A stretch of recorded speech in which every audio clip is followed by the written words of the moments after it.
Hi everyone. Today is August 24th, 2024, and this is my video journal of my recovery from the trauma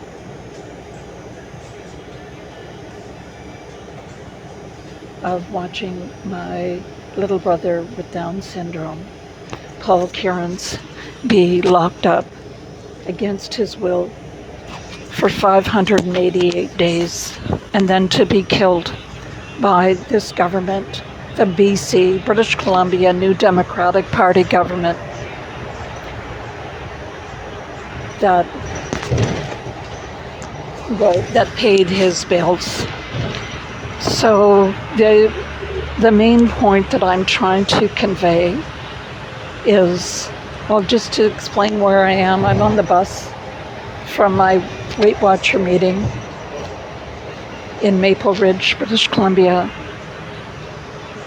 back to Coquitlam. Anyways, so on just the chronology of events, Paul and I visited a will for 64 years. I remember when he was brought home from the hospital. He's 2 years younger than me. And on January 5th of 2022, I discovered that Paul's group home of 30 years, L'Arche, L''ARCHE,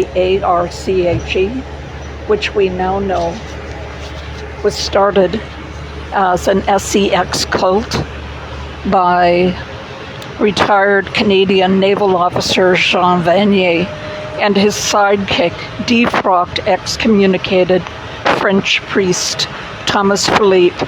They started these group homes for capable adults so that they could hire young women and then prey on them, which is what they did for about 50 years until Jean Vanier died at 2019. So this is just by way of background. My mother thought that L'Arche was a Catholic organization, and she placed Paul there for during the week in 1993. But he lived with her on weekends and holidays, and then when she died in 2004, Paul lived with me and my two sisters in British Columbia on weekends and holidays. And during the week, he lived at L'Arche. I never saw the same group of caregivers at L'Arche any two visits in a row in the 30 plus years that I dealt with them. They had a constant stream of young women passing through there, not unionized, not professionally trained to deal with incapable adults. Just people without jobs passing through Canada. Most of them spoke English as a second language. In fact, all of them did. I don't believe that I ever met anybody there that spoke English as a first language, which was particularly difficult for Paul because he had Down syndrome-related speech pathology, and he was virtually impossible to understand for anybody that spoke English. So on January 5th of 2022, I discovered that L'Arche had created, a year earlier, had created a secret power of attorney over Paul. They drafted the document. There was no lawyer involved. There was no even notary public involved. It was L'Arche's own document, and they had their employees, low-level employees, witness and I believe forge this document. And what the document did is it purported to appoint my 81-year-old Catholic nun sister 4,000 kilometers away in Ontario, with whom Paul has never lived and who has never spent 1 minute alone with him or contributed 1 penny to his care or upkeep. they wanted to appoint her as his guardian because I have another sister who lives on Vancouver Island who is a COVID-19 skeptic. So on February 1 of 2021, L'Arche wanted to give Paul the the experimental COVID-19 vaccine, and they wanted to avoid the notice of me or my COVID skeptic sister. So they invited the nun 4,000 kilometers away by email secretly. Paul then had 5 living siblings. None of us were notified, just the nun. And what this document purports to do is give away every civil right that Paul has as a human being in this world. His freedom to associate with me, his medical directions about his medical care, his personal care, where he would live, where his money would go. All of it was reposited in this 81-year-old Catholic nun 4,000 kilometers away who didn't understand his speech or communication, and who had only met him by her own admission a few dozen times over the course of his 64 years. So when I complained about that, L'Arche terminated all Paul's contact with non-L'Arche employees, including me. When I sued them to restore the visits, they reinstated his visits for 6 months until I complained to the police. When L'Arche discovered that I had complained to the police, they permanently terminated all his contact with me, except for a 10-minute weekly telephone call. And that was on September 12th of 2022. And for 588 days, Paul was confined. I was his last living family member and visitor. Paul was confined to the L'Arche, his room in the L'Arche group home, with virtual strangers who didn't understand his speech or communication, most of whom. And I've been fighting legally, appropriately, in every way that I could to restore his freedom. I went to the Supreme Court of Canada twice, was not successful. And then on April 15th, I got an email from my sister's lawyer. My sister's fabulously wealthy as a result of donations of land from the Ontario government to her convent, her religious community, the Sisters of St. Joseph of Sault Ste. Marie, who have tax-exempt status. So they received a great deal of land, all tax-exempt. She hired 2 different law firms, one in Ottawa, one in Vancouver, top-flight law firms.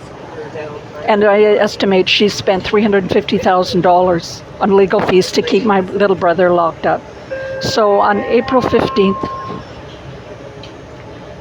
of 2024, I got an email from my sister's Vancouver lawyer saying my brother Paul had had a stroke and that I could arrange a visit through the lawyer. This evil little twerp. He's just a total jerk, liar, shyster, incompetent lawyer. So I jumped in a cab and I was so discombobulated, I couldn't even figure out how to use my bank machine. So I told the cab driver I only had $20. Could he do the trip to Burnaby Hospital for $20? My brother had had a stroke, and he did. God bless his soul. He said he was Hindi, and so I said, can you say a prayer in Hindi for my little brother? And he said he would. And I was there within 30 minutes. So what I found out is that Paul had had the stroke 2 days earlier, but they wanted to wait for the evil nun to get in from Ontario before they notified me that my little brother had had a stroke. When I saw Paul, that was the first time I had seen him in 588 days, and he grabbed my hand. I said, Paul, it's Kathleen. And he grabbed my hand and he held it like a steel vice. He wouldn't let it go. His eyes were closed, but I was allowed a 10-minute visit. And thereafter, the evil nun allowed me a 10-minute visit once a day with my brother. He only lasted 10 days. But 10 minutes a day was enough for me to see that he was recovering from the stroke. The second day that I went there, I brought a great big coffee table book of Hollywood movie stars. And Paul grabbed the book from my hand. He was wearing a ventilator, he had a catheter, he had some kind of intravenous fluids. And he looked at me, and he grabbed the book from my hand and turned the pages perfectly. He was so excited to see me, and I was so excited to see him. And he continued to recover. Then on April 21st, the evening of April 21st, I got a call from the police saying that they had been ordered by Ottawa to reopen the investigation into the fraudulent and forged power of attorney or representation agreement, granting my 81-year-old nun sister guardianship of my little brother. And I went to court the next morning, and I told the judge that I had news from the government that might change his mind about my suitability as a visitor for my little brother. And I had already spent $12,500 to get 2 expert reports from 2 senior experts that I was a suitable visitor for my little brother. There was no concern at all, and that we would both benefit from my visiting him. But we didn't have time to get on. When I got back from court on April 22nd, Paul appeared to be dead to me. So having been on a route to recovery with a ventilator, catheter, intravenous, he looked dead. He was unresponsive. I held his hand. He didn't squeeze my hand. His eyes were open and unfocused. He appeared to be dead to me, although his hand was warm. Then I was allowed a 10-minute visit. And even though I was only allowed a 10-minute visit, I spent 10 to 12 hours every day at Burnaby Hospital in the lobby. I had even called the RCMP, and I asked them to interview Paul alone without the nun there, and they refused to do that. They said they had to, because the evil nun was the guardian, they had to do what she said, which isn't true. By the way, if you're a police officer and somebody complains about abuse of a vulnerable person, the first thing you do is remove the suspected perpetrator. Anyways, so when I got back from court, Paul appeared to be dead, and I left, and sure enough, I got an email from the nun saying that Paul had died, but they would hold his body till 2 p.m. the next day so I could come and look at it. So the reason I'm posting these videos is to try, I was referred to a trauma counselor by my family doctor, but I've run out of funds to pay it's $160 per session. And what I'm trying to do is change the law so that guardians of incapable adults cannot isolate and confine them. They've changed the law of guardianship in 22 states in the United States. It's called Peter Falk's law because Peter Falk, the Colombo star, had a stroke in his 70s, and his second wife wouldn't allow his adult children to visit him. And they started the Peter Falk Foundation and started changing the law across the United States so that guardians of incapable adults are not, one of the things they're allowed to do is not to isolate and confine the incapable adult, which they often frequently do as a form of retaliation or power mongering, to get back, to get even. And that's what my sister, the nun, was doing. Yeah, she told me that she was retaliating for past slights, that's why she isolated and confined my little brother. His last words to me were, "Kathleen, take me to a movie." And then he had the stroke the next day. So what I'm asking you to do is I'm trying to get the government in Canada to change laws of conservatorship and of guardianship and representation and powers of attorneys so that one of the powers granted the representatives is not to isolate and confine the adult.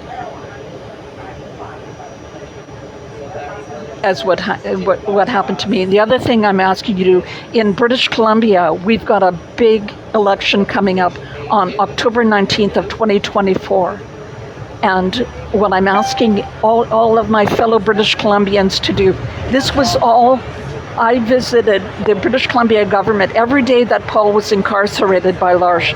I visited his British Columbia office and dropped off a letter asking for a meeting so that I could report his abuse. And the British Columbia government, the New Democratic Party, BC New Democratic Party, with a acting premier, David Eby. David Eby was the president of the BC Civil Liberties Association, and you've never seen a human being who cared less about civil liberties than acting premier David Eby. He appointed himself premier of British Columbia after John Horgan came down with cancer. He's an evil person. So what I'm asking you to do is to sign up with the BC Conservative Party, who seems best situated to throw these asshole BC NDP out on their ass. Sign up with the BC Conservative Party. Make sure you vote. Bring 10 friends with you to vote. Sign up to be a scrutineer at the public polling stations so that you can watch and scrutinize and make sure that every vote is counted appropriately. Because these communist, socialist, asshole BC NDPs, they'll do anything to hang on to power. Once communists get their totalitarian hands on power, particularly over vulnerable people like my little brother Paul Kierans, they just like the fact that for 588 days they could get away with locking up my little brother, isolating and confining him, because he was so profoundly vulnerable. They could do it. They could get away with it. So let's throw them out. Make sure you vote. Make sure you're registered to vote. Make sure you vote. Bring 10 people with you that are conservative. And let's throw David Eby and his evil BC New Democratic Party out on its ass. Paul, I miss you so much. Today would be a visit day from 11 to 7. I'm sorry, from 2 to 7. I still have all your puzzles and toys and games and clothes. We could have gone to McDonald's. They've opened the McDonald's near us again.